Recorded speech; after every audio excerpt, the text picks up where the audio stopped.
Baik, selamat malam saya ucapkan untuk kita semua. Sungguh layak dan sementasnya lah kita mengucap syukur kehadirat Tuhan Yang Maha Esa karena atas kasih karunia-Nya lah kita dapat berkumpul pada malam ini di platform Zoom meeting ini untuk melakukan fokus group discussion dengan topik kerukunan umat beragama menjadi unsur penting kesatuan bangsa Indonesia. Di sini saya Beatrix Sahcayani Purba selaku moderator yang akan memimpin diskusi pada malam ini bersama dengan rekan-rekan saya yakni David Stephen, Rafael Sianipar, Erik Lorus, Gabriel Nina, Friando Sinaga, Bobby Franz, Sebastian Pangaribuan, Maria Purba, dan Juan Jaluku. Sebelumnya saya akan membacakan urutan kegiatan diskusi. Yang pertama, kita akan mendengarkan pemaparan pendapat ataupun argumen dari tiap-tiap peserta, dilanjutkan dengan sesi tanya-jawab, lalu yang terakhir akan ada penyampaian kesimpulan dan penutup oleh saya sendiri. Baik, untuk sesi pertama, langsung saja kita mulai sesi pemaparan pendapat. Saya persilahkan yang pertama kepada David Stephen. Terima kasih kepada moderator. Menurut pendapat saya, keberagaman agama di Indonesia merupakan keunikan tersendiri bagi masyarakat Indonesia. Namun tidak sedikit pula konflik yang terjadi akibat keberagaman itu. Untuk itu dibutuhkan upaya menciptakan kerukunan antar umat beragama, salah satunya tidak mudah terprovokasi untuk menjaga keutuhan dan persatuan bangsa. Terima kasih. Baik, yang selanjutnya saya persilahkan kepada Rafael Sianipar. Menurut pendapat saya, kerukunan antar umat beragama itu sangat penting untuk kehidupan bangsa agar negara dapat berjalan dengan lancar, damai, dan tentu saja dengan rukun, dan negara dapat berfungsi dengan baik. Terima kasih. Berikutnya, kita akan mendengarkan pemaparan pendapat dari Erik Lorus. Baik, terima kasih atas waktunya. Indonesia merupakan negara yang multikultural. Dikarenakan itu, banyak kesalahpahaman bahwa kerusuhan yang terjadi di Indonesia disebabkan oleh ras, agama, dan suku masing-masing. Kesalahpahaman tersebut dapat kita atasi dengan adanya musyawarah dan komunikasi antara kedua belah pihak. Sekian dari pendapat saya. Terima kasih. Selanjutnya, saya persilahkan kepada Gabriel Nina. Baik, jadi menurut pendapat saya, hal yang paling mudah yang dapat kita lakukan untuk menjaga kesatuan adalah dengan hidup rukun. Hidup rukun dapat kita artikan sebagai sikap saling mengakui, menghargai, dan toleransi yang tinggi. Jika kita mulai menerapkan hidup rukun, maka masyarakat akan timbul rasa untuk saling menghormati. Jika kita dihormati dan dihargai, tentu kita akan menghargai orang tersebut. Jika hal itu terus terjadi, maka akan tercipta lingkungan yang damai antar masyarakat, dan konflik yang terjadi bisa kita minimalisir dan cegah. Rasa persaudaraan juga tumbuh jika masyarakat hidup dengan toleransi. Mereka akan menganggap sesama mereka adalah saudara sebangsa. Dengan itu, rasa kesatuan dapat tumbuh di tengah masyarakat. Sekian, terima kasih. Kemudian kita akan mendengarkan pemaparan pendapat dari Friando. Baik, terima kasih. Menurut pendapat saya, pemeliharaan kerukunan antar umat bukan hanya menjadi tanggung jawab pemerintah dan pemuka agama, tetapi tanggung jawab seluruh lapisan masyarakat. Setiap daerah memiliki keunikan tersendiri dalam membina kerukunan. Indonesia terkenal dengan pluralisme atau kemajemukan, yang menyebabkan toleransi antara umat beragama merupakan unsur yang sangat penting. Oleh karenanya, mari kita bangun Indonesia ini dalam nafas kebersamaan, meski kita berbeda-beda. Terima kasih, saya kembalikan kepada moderator. Yang berikutnya, saya persilahkan kepada Bobby Franz. Baiklah, terima kasih moderator atas waktunya.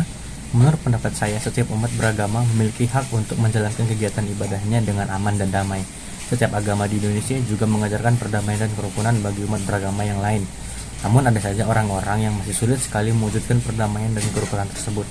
Walaupun begitu, kita tidak boleh membalas perbuatan mereka dan tetap menjalankan kerukunan sebagaimana mestinya, dengan harapan perdamaian dan kerukunan tersebut bisa mengalir dan mencegah perpecahan antar umat beragama.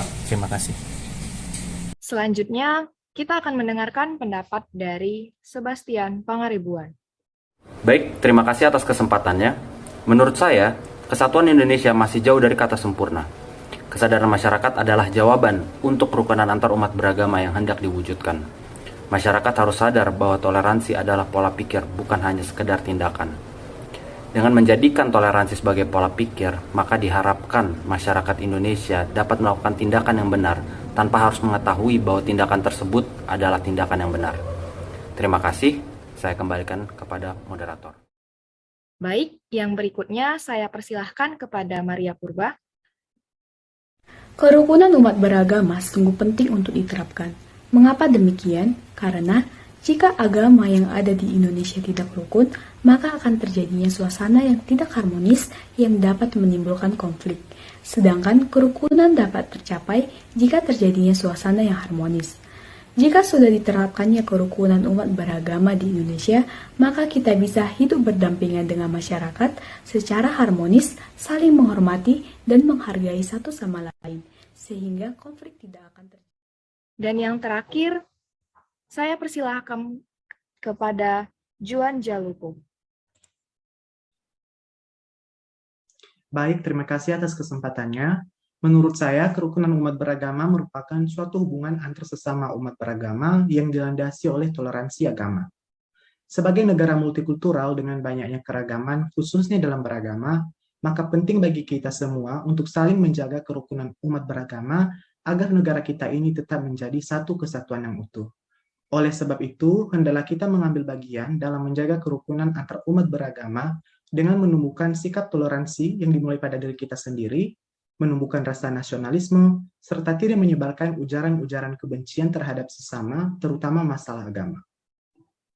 Sekian dari saya kembalikan kepada moderator. Setelah ini, kita akan masuk ke dalam sesi tanya-jawab. Saya persilahkan kepada peserta yang ingin mengajukan pertanyaan.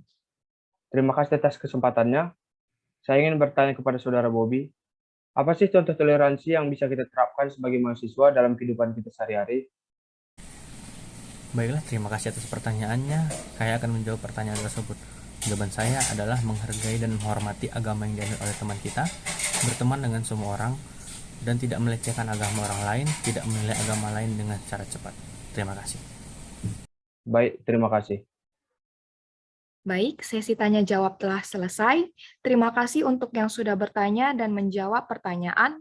Selanjutnya, kita akan masuk ke dalam sesi terakhir, yakni sesi penyampaian kesimpulan dan penutup oleh saya sendiri. Izinkan saya untuk menyampaikan kesimpulan dari diskusi malam ini. Indonesia merupakan negara yang multikultural. Oleh karena itu, kita perlu hidup rukun untuk menjaga kesatuan. Kerukunan secara luas sangat diperlukan untuk kehidupan bangsa agar dapat berjalan lancar, damai, dan baik. Untuk mewujudkannya, kita perlu menumbuhkan sikap toleransi. Toleransi adalah pola pikir, bukan hanya sekedar tindakan. Memelihara kerukunan antar umat adalah kewajiban dan tanggung jawab oleh setiap lapisan masyarakat, bukan hanya pemerintah dan atau pemuka agama saja. Jika kita mulai menerapkan hidup rukun, masyarakat akan timbul rasa untuk saling menghormati. Kita harus tetap menjalankan kerukunan sebagaimana mestinya. Karena jika agama yang ada di Indonesia tidak rukun, maka akan tercipta suasana yang tidak harmonis yang dapat menimbulkan konflik di antara satu sama lain. Dengan demikian, berakhirlah diskusi dari kelompok kami. Semoga bisa semakin menyadarkan kita dan mengingatkan kita untuk menjaga kerukunan antar umat beragama. Terima kasih dan semoga bermanfaat.